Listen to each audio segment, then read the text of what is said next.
What happens when a brilliant young lawyer dares to challenge a powerful legal system that's built to protect itself? What does it cost to speak the truth when silence is safer? This is not just a courtroom drama. It's a story about betrayal, resistance, and redemption. A legal prodigy risks everything to fight for a man the world has already condemned. And what she uncovers will shake the city to its core. Before we dive in, if you're drawn to powerful stories that speak truth to power, make sure to hit that like button, share and subscribe to our channel. It means the world to us, and it helps more people discover stories like this one. To everyone who has liked and subscribed, may goodness chase you every day of your life. May you be blessed with good health, ease in all your affairs, freedom from debt, healing for the sick in your family, peace in your heart, and solutions to every problem you're facing. May blessings rain on your home in ways you never imagined. Amen. And don't just watch, join the conversation. What part of this story moved you most? What would you do if you were in Nyla's shoes? Drop your thoughts in the comments below. We read every single one. Now, take a breath. Get comfortable, because this story will pull you in, and it won't let go. The morning air in Brooklyn was still cool, the kind that held on to spring's last breath before the summer heat made its permanent home.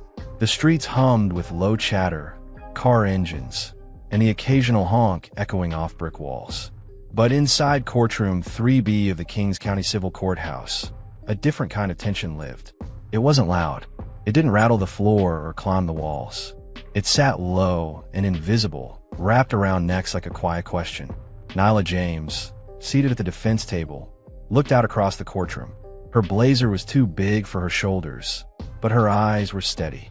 20 years old, no law degree yet, but fully certified under New York's supervised advocacy statute for trial-level representation in civil rights cases. People in the room glanced at her, and then glanced again, trying to square her baby face with the stack of legal briefs she was flipping through. Beside her sat Malcolm Boyd, a high school math teacher from Crown Heights. His shoulders were hunched, his hands restless on his lap. 1 month ago, he was pulled over after a late tutoring session. The citation? A furtive movement and a suspicious object in the back seat of his car. The suspicious object turned out to be a gym bag. Inside were papers, a dry towel, and an extra pair of sneakers. He had received a citation for non-compliance and obstruction. No arrest, but a stain on record nonetheless. At the prosecution table, Officer Ron Halston adjusted his collar. 25 years in the NYPD, his graying hair cropped short, the weight of age visible in the lines across his brow. His report claimed Malcolm had hesitated, made a quick motion, and had refused to answer direct questions. There was no body cam footage of the initial moments, just a clipped video that began after Malcolm had already stepped out of his car, hands raised, voice calm. The judge entered. Judge Eleanor Bishop, late 60s, silver curls pinned tightly back. Her reputation in the borough was a blend of sharp discipline and reluctant empathy. She adjusted her glasses and scanned the room. Nyla stood, ready to proceed. Your Honor. The gallery was full. A few reporters sat in the back, pens poised but eyes skeptical. This wasn't supposed to be a high-profile case. It was supposed to be procedural, dull.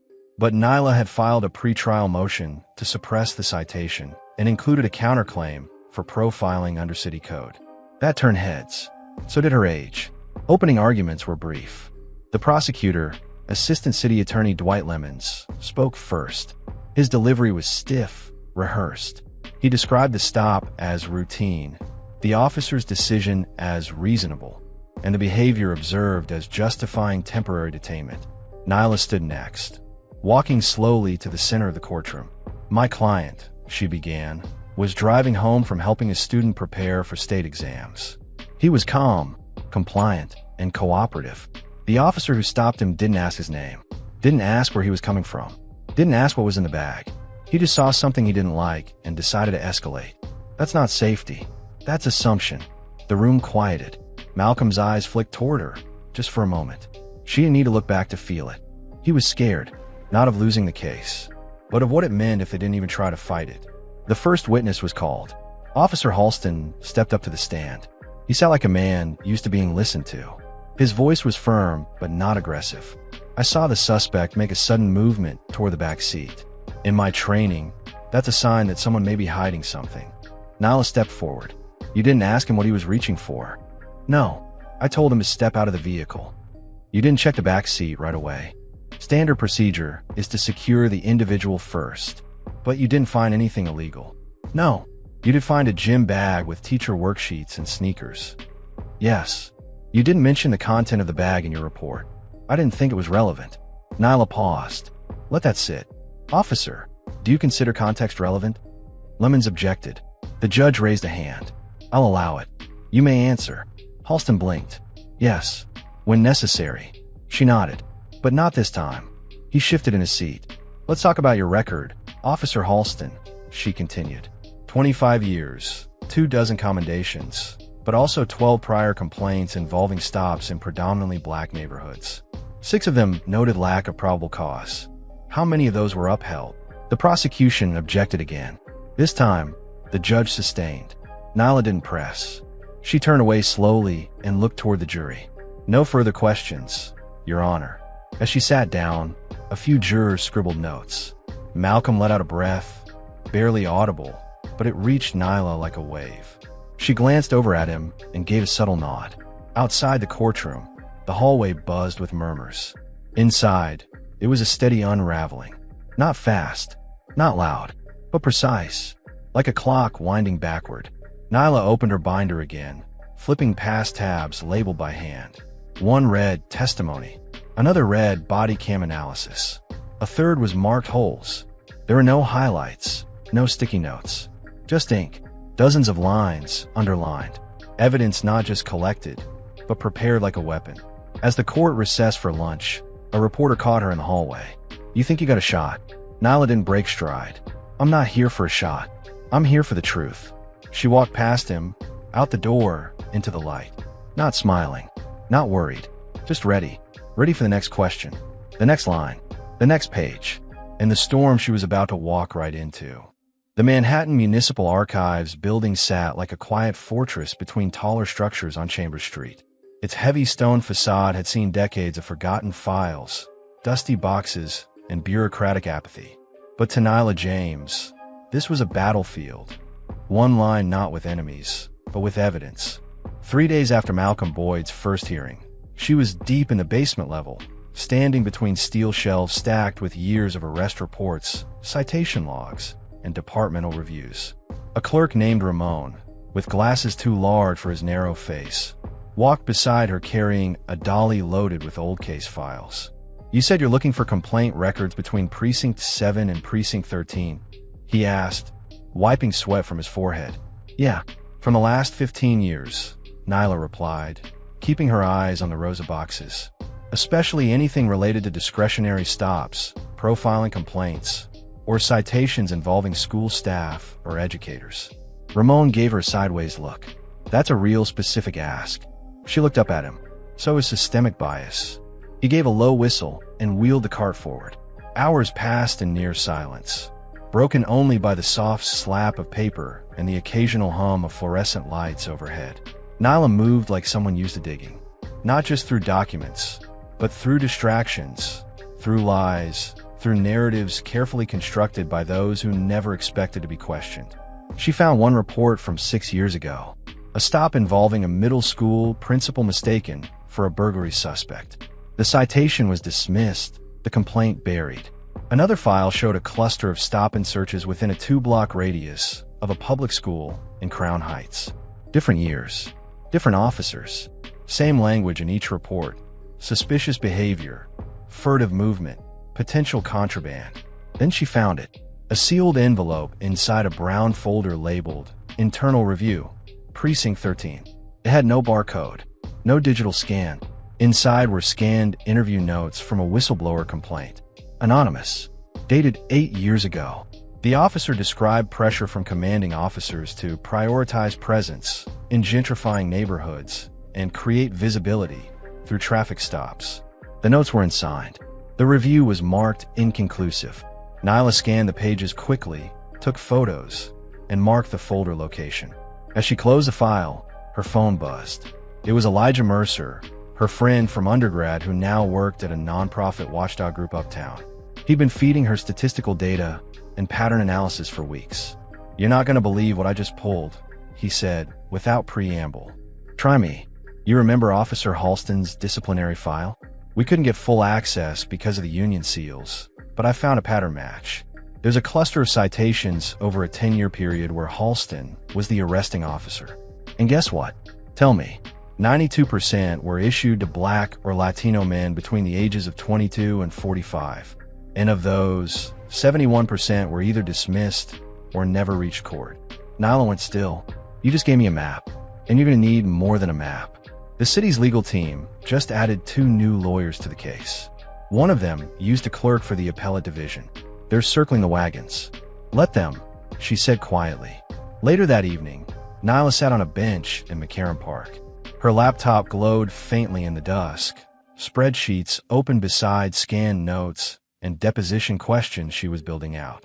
Her headphones buzzed with lo-fi beats, but her eyes weren't focused on the screen anymore. She was thinking of her mother. Cynthia James had been a public defender in Manhattan until she was disbarred on a technicality involving withheld evidence. Evidence that had proven her client innocent. Nyla was only 9 when it happened, but she remembered the way her mother's hands shook, the way the city forgot her name. She promised herself, even then, that her voice would not be silenced by rules built to protect the powerful. Her phone buzzed again. This time was a text. From Malcolm. "Thank you for not backing down. No one else even asked me what really happened." Nyla stared at the message for a moment, then locked her phone. The next day, back in court, she arrived early. The prosecution's team now included a woman in a pale gray suit, sharp-eyed and still. Assistant Deputy Counsel Rebecca Tanaka. She didn't smile. She didn't blink much either. When Nyla introduced herself, Tanaka responded with a single nod. Judge Bishop entered 15 minutes later. "We'll proceed with the body cam review today. Ms. James, do you have any accompanying testimony?" "I do, Your Honor.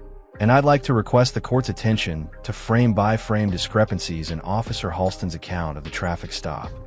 Granted, the footage played on a large screen. Halston's voice rang out clear, his tone calm, but the images told another story. At minute 1, Malcolm's voice could be heard saying, "Is everything all right, officer?" At minute 2, Halston replied, "You moved suddenly. What's in the bag?" At minute 3, Malcolm calmly explained he had just come from tutoring and that the bag had books. Halston didn't answer. The footage showed Malcolm stepping out slowly, without resistance. His hands were up. His tone never changed. There was no threat, no raised voice, no resistance, just stillness, compliance, dignity. After the video ended, the courtroom was silent. "Ms. James," the judge asked. Nyla stood. "The officer's account claimed my client refused to respond. The video shows he answered clearly. The officer claimed non-compliance. The video shows obedience. There was no threat, no probable cause. What there was, Your Honor, is a pattern. And I intend to show that pattern, with the court's permission, through documented data, witness statements, and internal reports previously unexamined." The judge looked over her glasses. "You're not afraid of a long fight, are you, Ms. James?" Nyla didn't blink, only of silence. The judge gave a single nod. "Then let's continue." It was nearly midnight when Nyla left the courthouse. The city had quieted into its late-hour rhythm, with only the occasional siren or laughter echoing from corners of closed cafes. Her heels clicked against the sidewalk as she walked with her bag tight to her side. Her face showed no fatigue, only focus. Inside her East Village apartment, the space was modest but full of warmth. Books lined the wall above the couch. A record player sat on a small table near the window, and on the fridge hung old photos. Her mother in a courtroom, her younger brother with a missing front tooth, and a Polaroid of Nyla standing outside Columbia's law building, arms folded like a warrior. She poured herself tea and opened her laptop, diving into the next phase of her prep. The upcoming hearing would include witness testimony, Nyla's opportunity to expose what she'd uncovered in those forgotten archives. Elijah had already begun cross-referencing names from the old precinct review with more recent complaints. A few had been reassigned. One had quietly retired. 2 remained active. The key would be connecting Malcolm's stop to an ongoing trend. But Nyla wasn't alone in her digging. At a glass-walled law office on the 32nd floor of a midtown high-rise, Rebecca Tanaka reviewed the same footage from the hearing. Her office was sleek, every surface gleaming. She stood before a giant whiteboard, covered in scribbled notes and arrows. She drew a line between the words, public pressure, and James, unpredictable. Her associate, a younger man in a navy suit, stood nearby. She's coming with data, he said. Data can be challenged, Tanaka replied. Her emotional angle worries me more. She's not presenting this as just one case. She's building a movement. She has a reputation. Top of her class. Practiced abroad. Articles in civil rights journals. Tanaka didn't look impressed.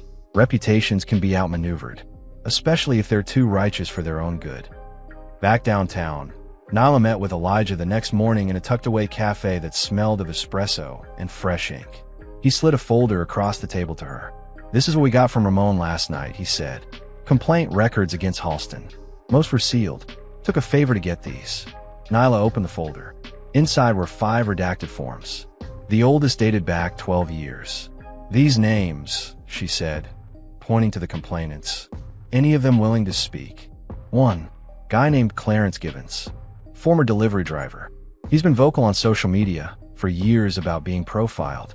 Said he'd talk if someone finally listened. Set up a meeting. They met Clarence in the back of a bodega in Harlem. He was in his early 40s now, bald, with a thick goatee and the calm, resigned manner of someone used to being dismissed. Officer Halston pulled me over near 139th. Said I rolled through a stop sign, but I hadn't. I was making a delivery, same route I took every day. He asked me where I got the van. I told him it belonged to the company. He asked again, real slow, like I'd stolen it. Ended up in cuffs for almost an hour before his supervisor made him let me go. Did you file a complaint? Nyla asked. Sure did. Didn't go nowhere. I stopped trying after that. But I ain't forgot. Nyla took notes, then thanked him. As they left, Elijah glanced over. You're thinking about putting him on the stand. I have to. It's the only way to show the court that this wasn't about Malcolm's driving. This was about a pattern. That evening, as Nyla returned home, she sensed something off. Her door wasn't locked. She paused, heart suddenly tight, and stepped inside carefully. Nothing appeared stolen, but something had been moved. A paperweight on her desk now sat on the left side instead of the right. Her window, normally latched, was cracked open. She scanned the room. Her files were untouched. Her laptop remained closed exactly as she'd left it. But her gut told her something had shifted. The next day, she called Officer Nyla Morales. Dina had once worked in the same precinct as Halston. She'd left the force 3 years earlier under unclear circumstances. Nyla had reached out to her weeks ago, hoping for a witness who could speak from inside. This time, Morales responded. They met in a quiet corner of Prospect Park, away from cameras, away from questions. Morales wore sunglasses and kept her hands in her jacket pockets. You're asking me to talk about things that can ruin lives, she said. I'm asking you to help stop a system that's already ruining them. Morales sighed. When I started, I thought we were the good guys. But the things I saw, certain neighborhoods treated like hunting grounds. Orders coming down with terms like aggressive visibility. If you didn't meet your numbers, your shifts changed. Your backup got slower. Your reports got flagged. Did you know Halston? Worked 2 shifts with him. He didn't talk much, but I saw his name a lot, in reports and radio logs. He was the kind of guy they promoted quietly. Would you testify? Morales looked away. I'll think about it. Nyla nodded. That's all I ask. As she walked back through the park, her phone rang. It was Malcolm. I just want to say, this is more than I ever expected, he said. I keep waiting for it all to fall apart. But every time I watch you speak in that courtroom, I start to think maybe it won't. It won't, she said, her voice low. Not this time. But even as she said the words, she knew the battle ahead would only grow darker. The city would not go quietly. The system would not crack without resistance. And someone had already been inside her apartment. The game had changed. Now it was war. Rain fell over the city like a gray curtain the next morning, soaking the courthouse steps and washing yesterday's footprints into the gutter. Nyla stood just inside the building's entrance, coat damp, scanning the faces arriving for the day's hearing. She wasn't looking for Malcolm or Elijah. She was watching for Officer Nyla Morales. The former cop had agreed to testify, reluctantly, and with strict boundaries. Her identity would be protected as much as the court allowed. But her words, once spoken, cannot be pulled back. Morales knew the consequences. So did Nyla. As the courtroom filled, the tension among the defense team crackled like static. The city had pushed for dismissal, arguing Malcolm's stop was standard procedure. Nyla had responded by filing a motion to introduce relevant pattern evidence through civilian testimony and historical precinct data. That motion had been accepted just 24 hours ago. Now the courtroom was no longer a quiet place for legal discussion. It had become a stage for confrontation. Malcolm sat in the front row with his mother, who had flown in from Atlanta. Her posture was proud but still. Malcolm's hands rested on his knees, fingers curled like he was holding back a tide. Elijah sat beside him, whispering updates as the judge entered the chamber. All rise. The proceedings began. Nyla stood and made her case with calm precision. Your Honor, we are not alleging that a single officer made a mistake on a single day. We are alleging that this stop, this targeting of a young man walking to work, was the result of a documented pattern of racial profiling and harassment by multiple officers in the same precinct over many years. To prove this, we will call former Officer Nyla Morales to the stand. A low murmur moved through the courtroom like wind through broken blinds. The judge, a broad-shouldered man with tired eyes, glanced at the city's attorneys. Tanaka stood. Your Honor, we object to the inclusion of Morales' testimony. She left the force under disciplinary review. Her perspective is tainted. Nyla didn't flinch. Her record shows no formal reprimands. Her departure was voluntary. Her experience is firsthand. The judge looked between them. I'll allow it. Proceed. Morales walked to the stand, her chin up, eyes shadowed beneath a dark fringe.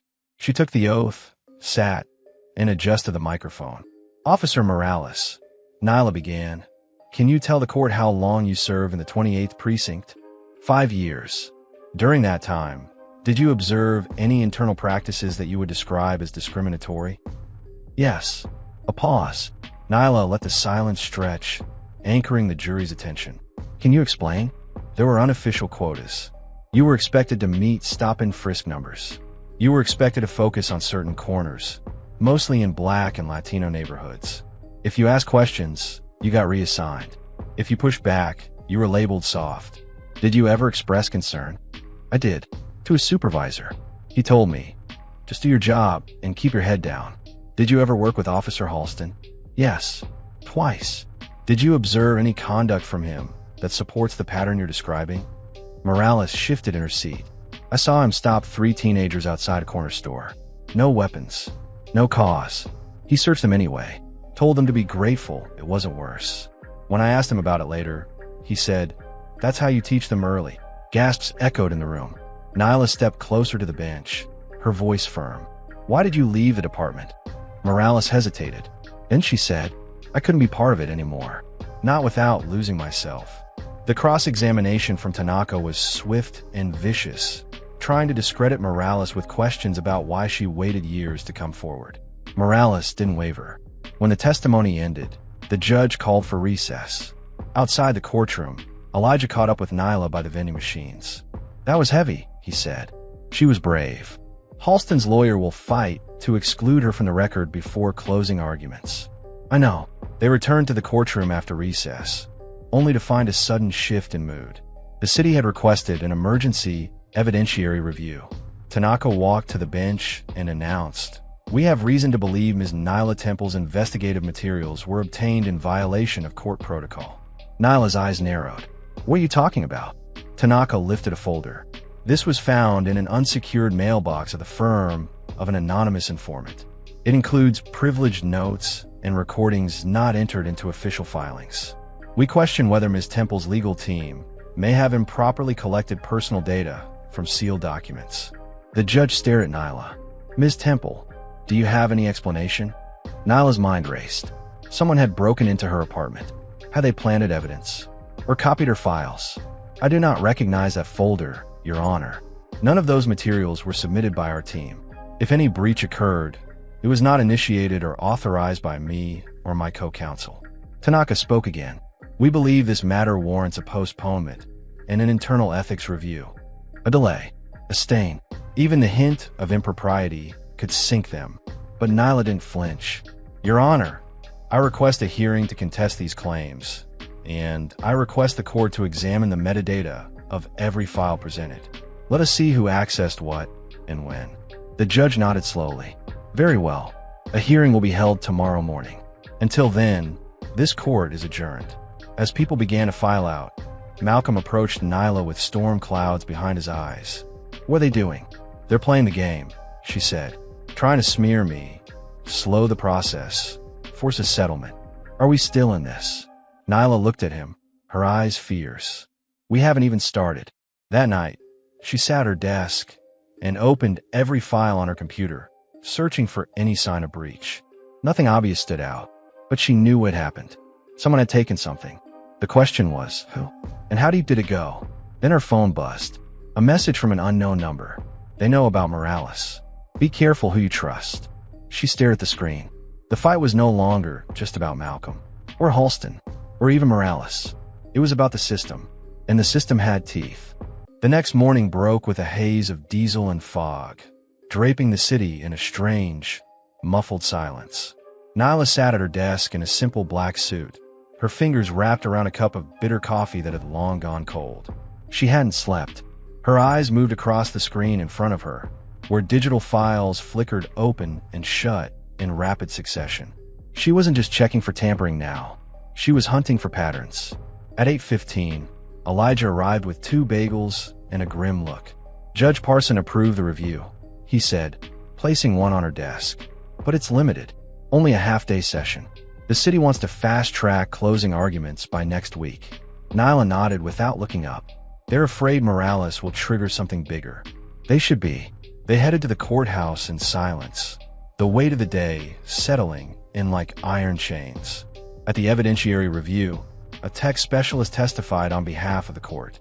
Metadata on the leaked files had been traced, not to Nyla's devices, but to an IP address used by an external public terminal at a public library. Whoever accessed and copied her case notes had used a burner drive and wiped it clean. The source remained unknown, but the judge, after reviewing the facts, declined to sanction her. There is insufficient evidence to link this data breach to Ms. Temple or her legal team. The motion for delay is denied. Tanaka stood, jaw tense. "Understood, Your Honor." Nyla exhaled as the judge left the bench. Back in the hallway, Elijah clapped her on the shoulder. "You dodged it." "No," she said. "I got lucky." That night, as the city roared around her, Nyla received another anonymous message. This one came in the form of an audio clip. It was crackly and distorted, but she recognized the voice instantly. "Halston, I told him we were done asking. He didn't listen, so I taught him the way we always have. You let one slip, they all start to think they're safe." She listened to it 3 times. On the 4th play, she heard another voice in the background. Familiar. Female. A soft laugh. A name was barely audible. Serena. Her stomach dropped. Serena Royce, a mid-level legal analyst in the district attorney's office. Former classmate. Occasional source. Someone Nyla had once trusted with sensitive strategy discussions over drinks and coffee shop meetings.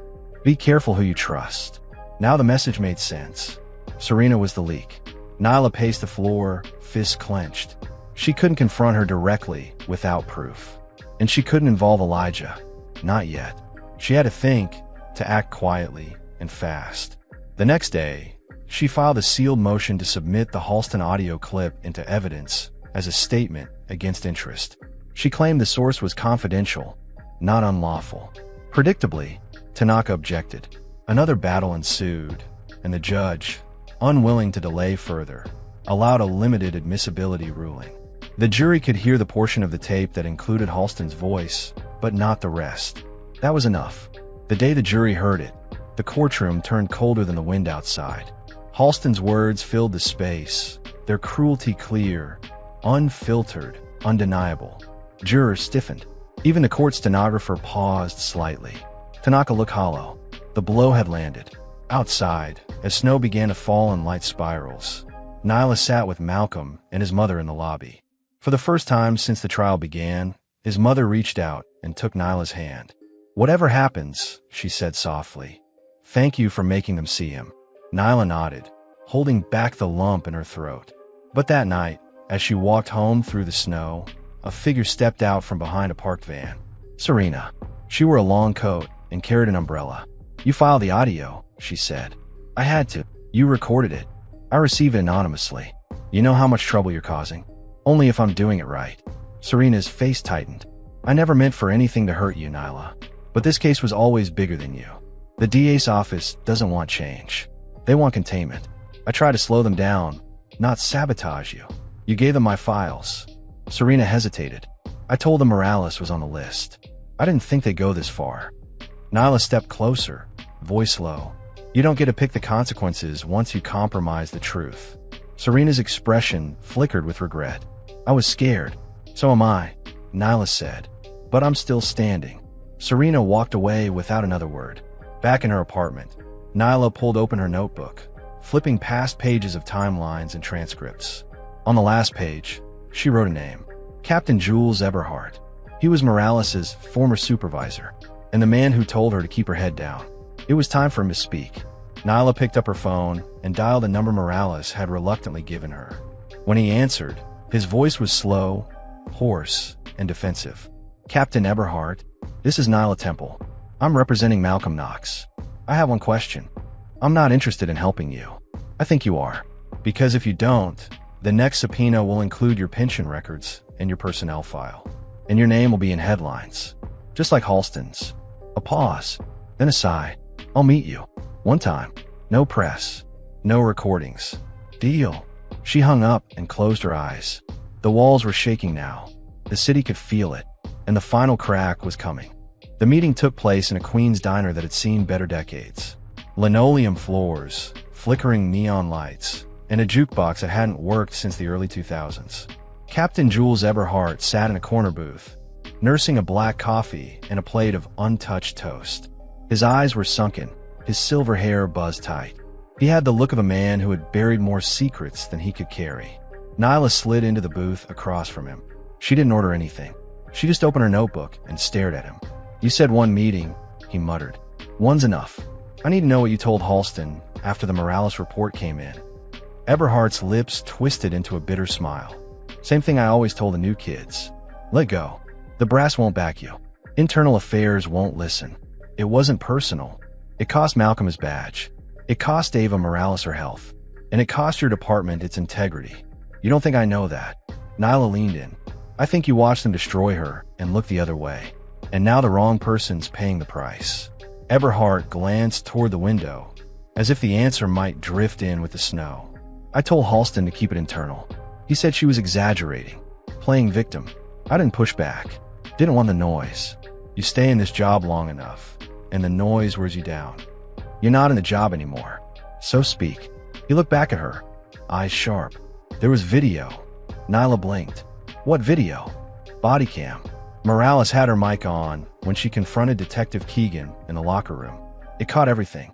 The threats, the harassment, his confession about what he'd done on that last call with the teenager who died. "Where is it?" Eberhardt looked ashamed. "Buried. Tagged as a training error. Mislabeled. Archived without transcription. I didn't delete it, but I didn't stop them from hiding it either. Can you get it? I can point you to who can." He wrote a name on a napkin. A data technician in the department's archival division. Someone Nyla could subpoena. She folded the napkin and stood. "Why are you helping me now?" Eberhardt's voice cracked, low and hoarse. "Because I can't sleep anymore. And because Morales was the best damn cop I ever trained." Nyla left without another word. The next 48 hours were a blur of motions, filings, and closed-door sessions. Judge Parson granted the subpoena for the archived footage.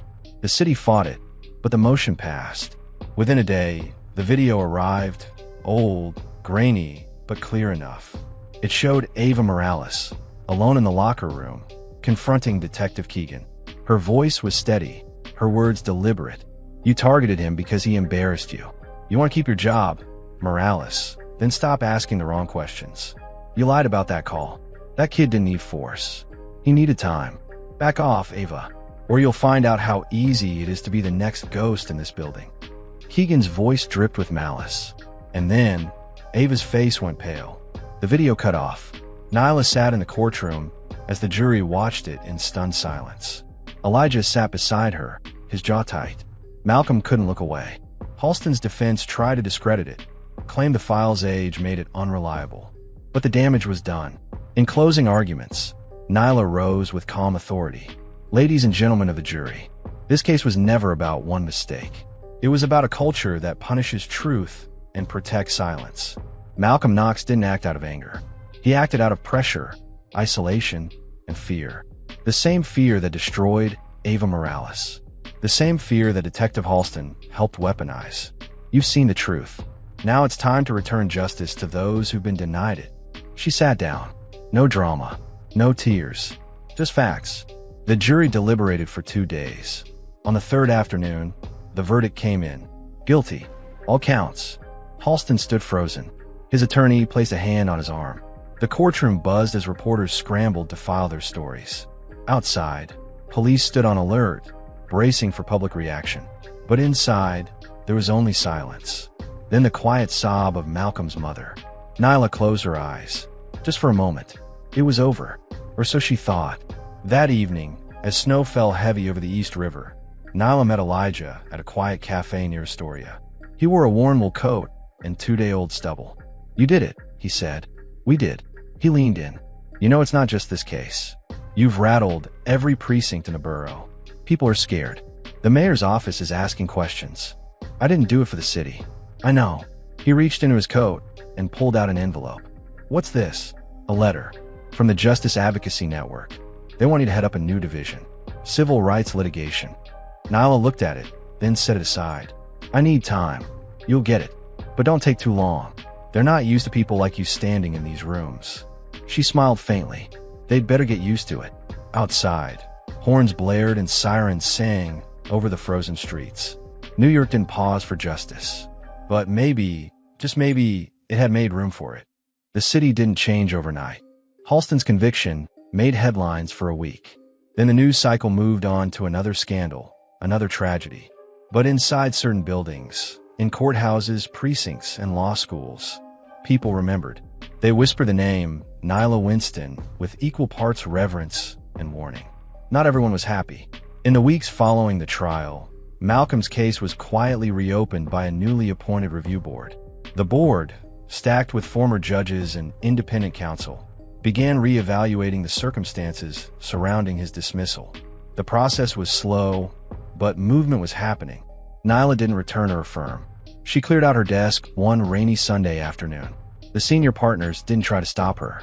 They knew the winds were shifting, and she was now something larger than any one case.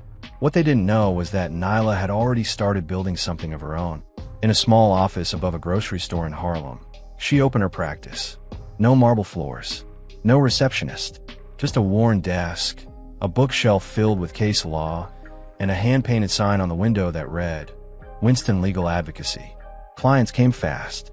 Mothers evicted from apartments they'd lived in for decades. Workers fired for speaking out.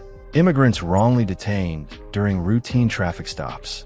Each story was different, but the pattern was the same. Abuse of power, silence from above, and lives left shattered beneath. Nyla worked through the nights. She no longer wore the polished suits or silk scarves. Her uniform now was rolled-up sleeves and calloused hands from flipping through court files at dawn. But even as her victories stacked up, something unsettled lingered at the edges. She hadn't heard from Malcolm since the verdict. Then one morning, a knock came at her door. She opened it to find Malcolm standing in the hallway, holding a slim envelope. His eyes were tired, but there was something restored in the way he stood. They offered me reinstatement, he said, holding up the letter.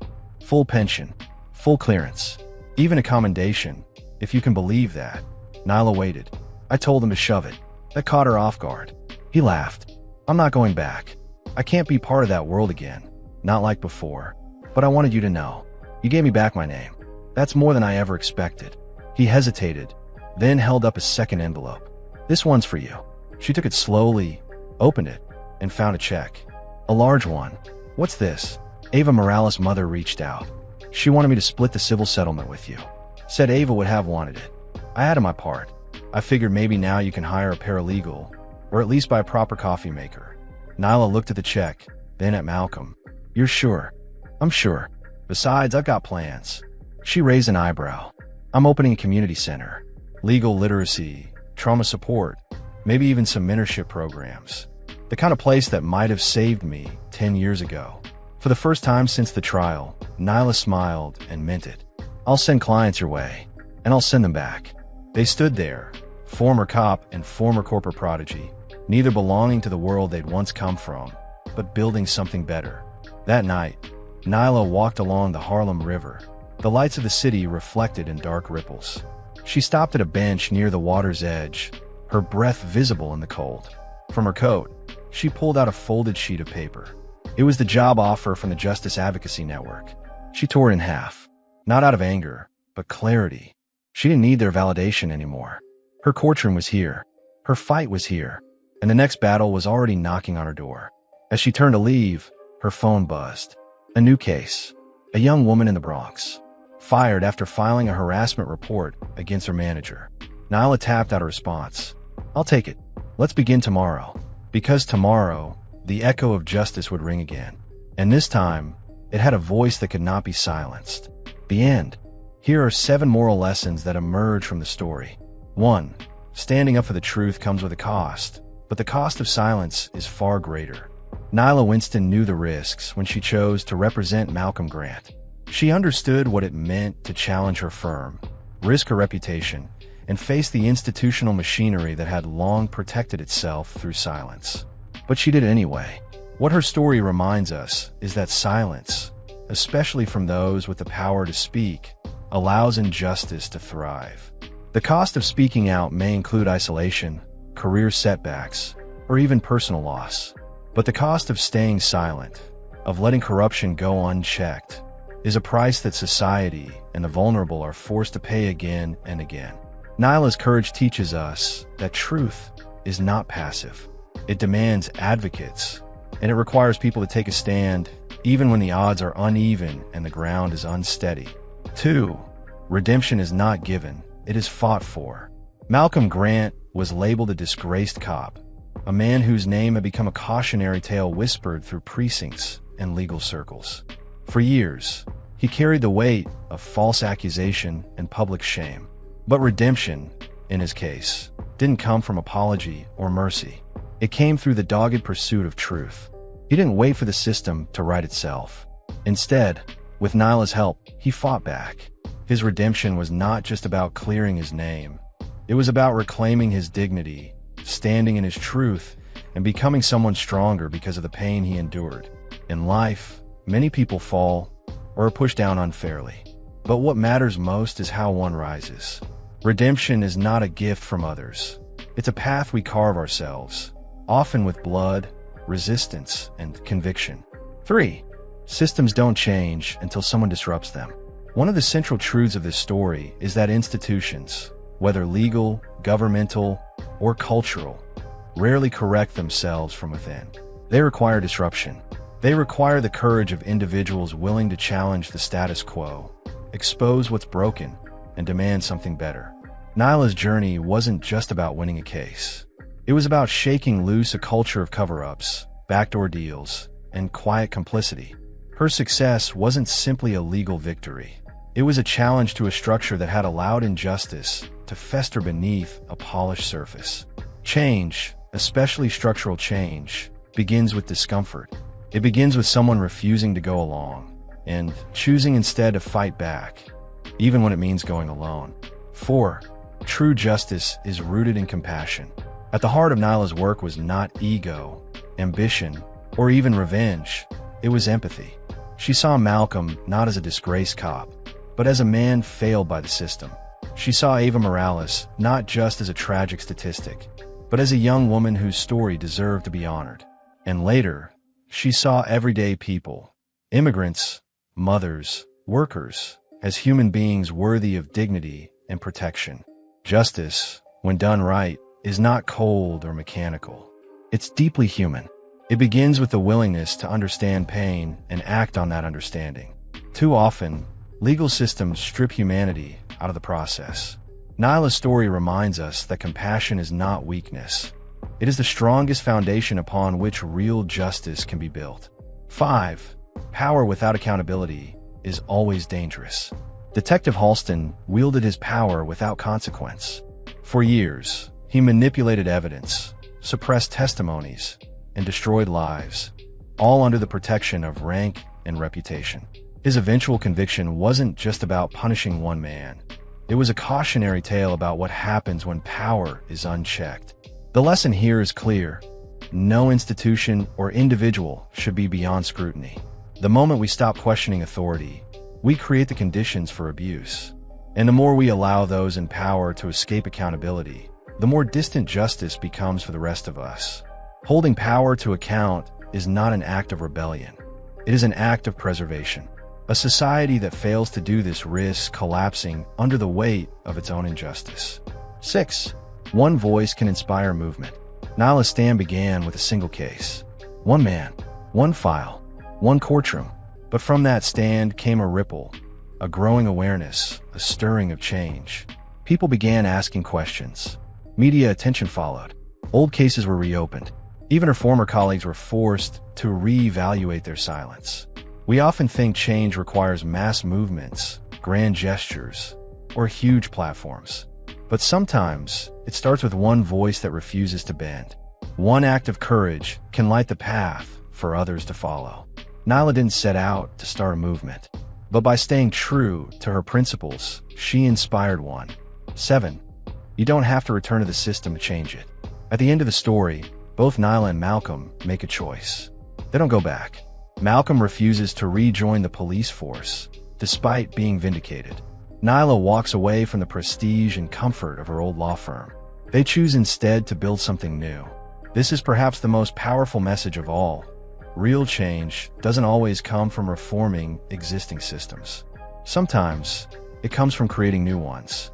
They chose community over hierarchy, integrity over status, and purpose over comfort.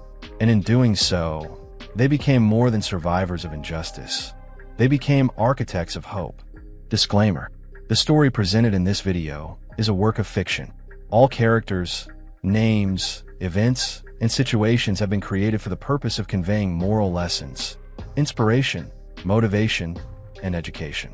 Any resemblance to actual persons, living or deceased, or real-life events is purely coincidental. This content is not intended to target or criticize any specific individual, profession, institution, or community. It is meant to encourage thoughtful reflection, awareness, and meaningful discussion. Viewer discretion is advised for those who may find certain themes emotionally sensitive. We appreciate your understanding and support. Thank you for watching and listening all the way through. This story wasn't just about a courtroom. It was about courage, truth, and the power of one voice in a system built to silence many. If this story moved you, inspired you, or even made you think a little deeper, please consider liking this video, share and subscribing to the channel. Your support helps us keep telling stories that matter. To all who've already liked, subscribed, or shared this video, may your days be filled with ease, your health protected, your heart at peace, your debts lifted, and every closed door replaced with something better. May healing come to you and everyone you love, and may goodness follow you everywhere you go. We'd love to hear your thoughts. Drop a comment below. Even a single line can mean the world. What part of Nyla Winston's story resonated with you? Have you ever witnessed something that made you question the system? Your voice is welcome here. And before you go, don't forget to check out the other stories on our channel. Each one brings something real, something powerful, and maybe even something you've been waiting to hear. Until next time, keep seeking truth, keep standing tall, and keep showing up, because your story matters too.